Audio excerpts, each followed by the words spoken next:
नमस्कार, अस्सलाम वालेकुम, सत श्री अकाल, जय झूलेलाल।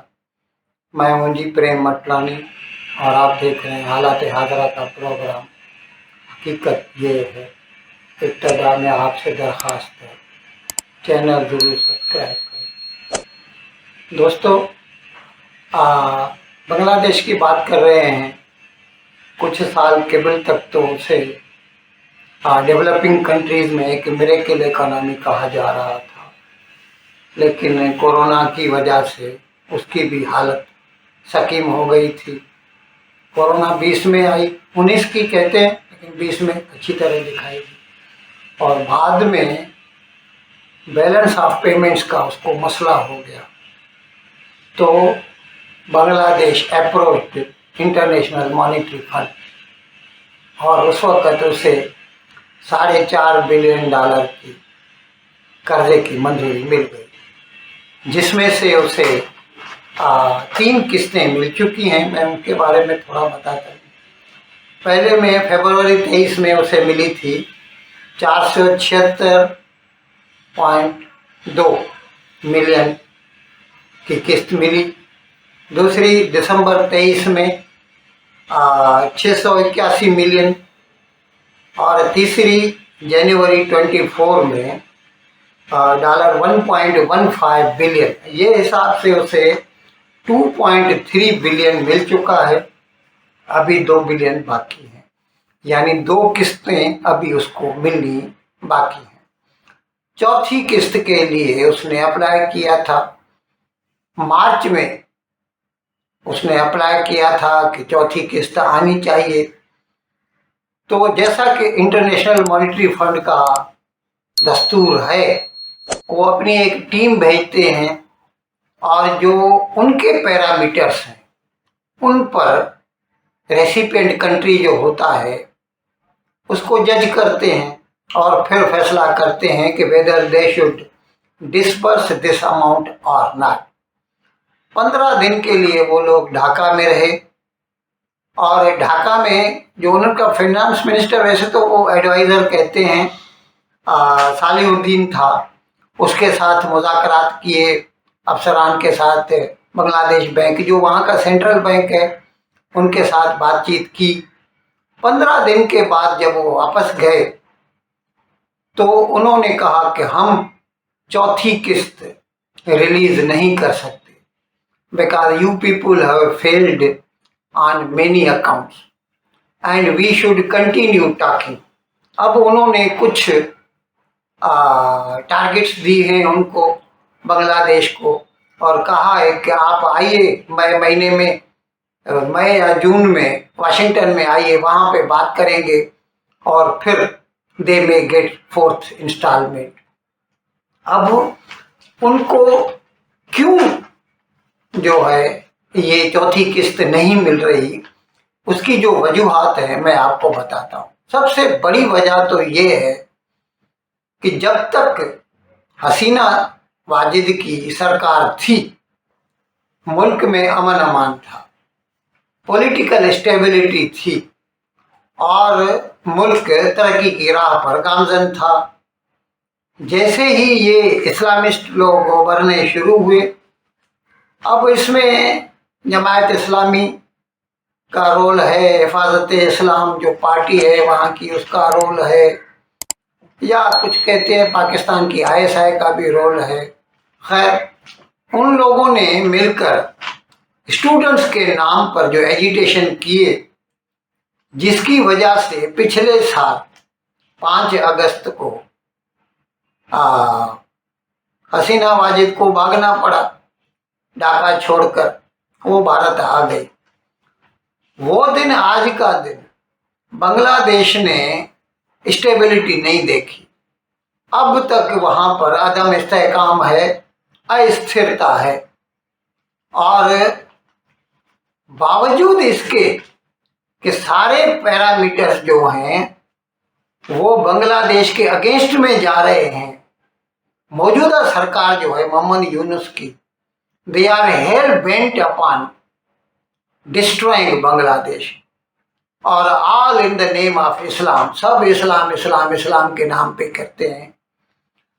बावजूद इसके लोग ऐसा समझते थे कि he is a Nobel laureate, इसने ग्रामीण बैंक का जो निकाला था आइडिया माइक्रो फाइनेंस का, तो वो जो है अच्छा चलाएगा मुल्क को। खासतौर पर जहाँ तक इकोनॉमी का ताल्लुक है उससे उम्मीदें अच्छी थी, लेकिन सारी उम्मीदें मलियामीट हो गई।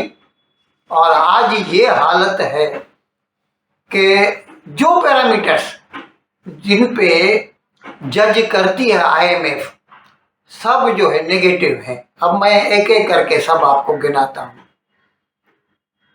सबसे बड़ा पैरामीटर तो होता है, एक तो शराब महंगाई, इन्फ्लेशन, रेट ऑफ इन्फ्लेशन 9.5%, जबकि आईएमएफ कहता है you have to keep it under 5%।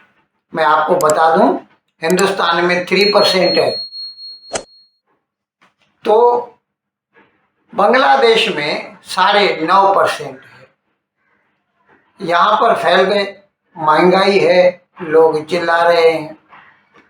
अच्छा, उसके अलावा उनके कहने के मुताबिक बांग्लादेश का जो टका है, वहाँ के रुपए को वो टका बोलते हैं, वो जो है ओवर वैल्यूड है।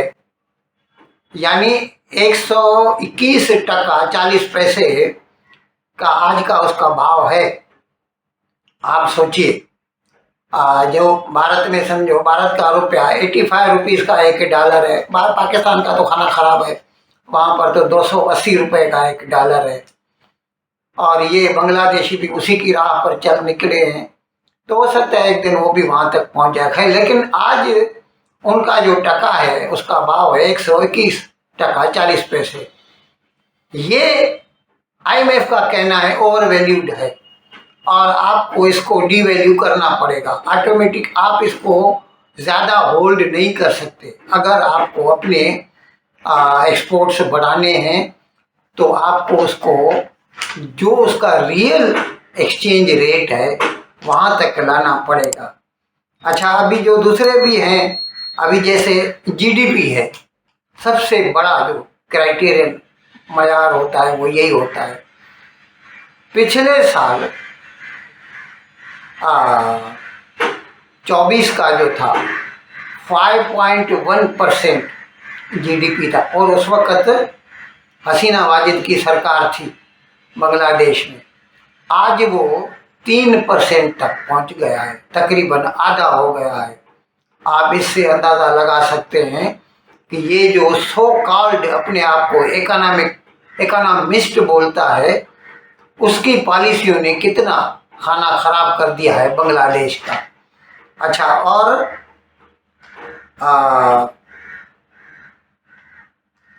इसके जो पॉलिसीज हैं, अभी जैसे भारत के साथ इसने दुश्मनी की पॉलिसी शुरू कर रखी है, जिसकी वजह से इसने जाके चीन में जाके भारत के खिलाफ बयान दिया, 7 सिस्टर्स लैंडलॉक्ड हैं, हम बंगाल खलीज के जो है हम अकेले वारिस हैं।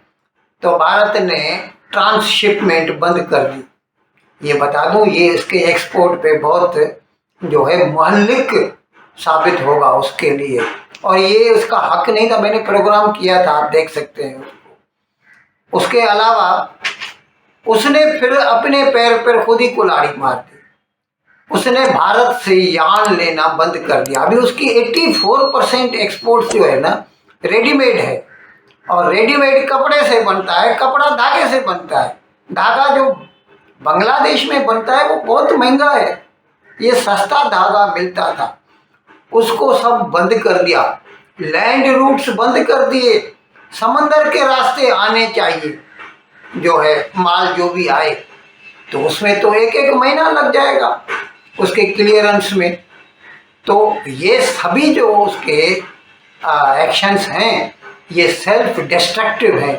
और अभी वो कहता है वो यान पाकिस्तान से लेगा, वो तो फिर 1.5-2 महीना लग जाएगा। पाकिस्तान तो 1600-1700 किलोमीटर दूर है बांग्लादेश से। अच्छा, और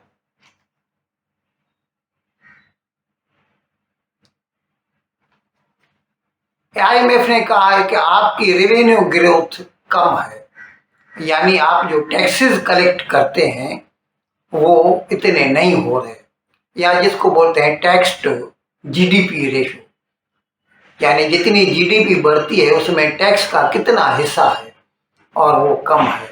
और उसकी वजह ये है कि ये लोग जो इनके अपने चमचे होते हैं ना, उनको मुस्तस्ना करार दे देते हैं और इस तरह से फिर इनको टैक्स कम मिलता है। पाकिस्तान का भी यही मसला है और ये भी अभी उसी डगर पे चल निकला है, और जिसकी वजह से आईएमएफ जो है उसने रेड फ्लैग कर दिया है कि ऐसा नहीं चलेगा। हमें जो आपका सिक्का है टका, उसको सही वैल्यू होनी चाहिए, रेट ऑफ इन्फ्लेशन कम होना चाहिए, जीडीपी बढ़नी चाहिए, टैक्स ज़्यादा होनी चाहिए। और अभी दूसरा डबल वेमी जिसे बोलते हैं, ट्रंप ने नए टैरिफ की अनाउंसमेंट कर दी है, जिसके अभी 90 डेज के लिए भले उसने उस पर एक स्टे दिया है कि 90 डेज तक वो अप्लाई नहीं होंगे, लेकिन अनाउंस कर दिया है उसने और कहा है कि बांग्लादेश के ऊपर 37% टैक्स लगेगा, जबकि भारत के ऊपर 26% लगेगा।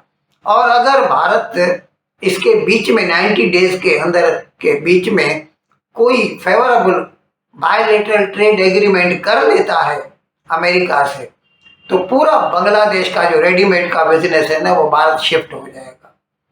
और वैसे भी बावजूद इसके कि उसकी 70-80% डिपेंडेंस बांग्लादेश की भारत के ऊपर है, लेकिन वो है कि भारत को दुश्मन बनाने के दर पे है। और जैसे बिजली है उसको भारत से मिलती है तो उसके कारखाने चलते हैं, पेट्रोल डीजल भारत देता है। और मैं आपको याद दिलाना चाहूँ, जब आईएमएफ से इसने 23 में ये लिया था कर्जा, उससे पहले भारत ने उसको $2 बिलियन कर्जा दिया था, तभी तो आईएमएफ ने उसको एक्सटेंड किया था। अभी ये यूनुस गया था चीन से कर्जा मांगने, नहीं मिला उसको कर्जा, सीधा सीधा उसने टकरा सा जवाब दे दिया, नहीं मिलेगा। वो पाकिस्तान को नहीं देगा तो इसको कहाँ से देगा, इसके साथ तो उसकी सरहद भी नहीं मिलती और कोई उसको स्ट्रेटेजिक इंटरेस्ट भी नहीं है। बावजूद इसके इसने तो बड़ी उसकी चमचागिरी की, आप आइए और हमारे थ्रू आप खलीज बंगाल तक पहुँचे, जबकि सीधा कोई रास्ता भी नहीं। खैर, मैं कह रहा था कि चीन ने तो उसे कुछ भी नहीं दिया, मिडिल ईस्टर्न कंट्रीज भी उसको नहीं दे रहे, अब क्या होगा ये खुदा बेहतर जानता है। लेकिन हालत उसकी खराब है, उसके बावजूद वहाँ की पॉलिसीज ऐसी हैं कि हर रोज हिंदुओं को मारा जा रहा है।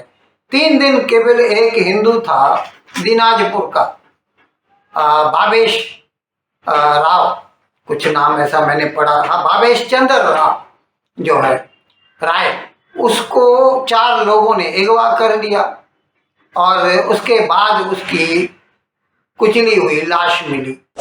ये है हालत बांग्लादेश की। और जब मोदी उसे कहता है, बैंकॉक में अभी कहा था उसने, मोदी ने उसे, कि it is your duty to provide security to all your subjects including Hindus, हिंदुओं को भी तुम्हें सलामती सेफ्टी प्रोवाइड करनी है, it is your duty to be because of being head of the government. लेकिन वो तो मानने को ही तैयार नहीं है, नहीं हमारे पास तो कुछ भी नहीं है, लाशें मिल रही हैं, वो कहता है नहीं हमारे पास कुछ भी नहीं है। भारत ने तो खैर इसके लिए स्ट्रांग प्रोटेस्ट लॉन्च कर दिया है, लेकिन ये अभी हमें तो ऐसा दिखाई दे रहा है कि ये सेल्फ डिस्ट्रक्टिव मोड में चला गया है। जिस तरह पाकिस्तान ने तो हिंदुस्तान दुश्मनी की वजह से अपना खाना खराब कर दिया है, इसी तरह हो न हो बांग्लादेश भी उसी डगर पे चल निकला है और हमें इसकी भलाई की कोई उम्मीद दिखाई नहीं दे रही। इन अल्फाज के साथ आज का प्रोग्राम खत्म करने की आपसे इजाज़त चाहता हूँ, लेकिन विदाई लेने से पहले एक मरतबा फिर आपसे मेरी दरख्वास्त है कि जिस किसी साहब या साहबा ने अब तक हमारे इस चैनल को सब्सक्राइब नहीं किया, अज़राए करम इसको जल्द से जल्द सब्सक्राइब करें, प्रोग्राम को लाइक करें, शेयर करें और घंटी का बटन दबाना न भूलें। बहुत बहुत शुक्रिया। खुदा हाफिज़।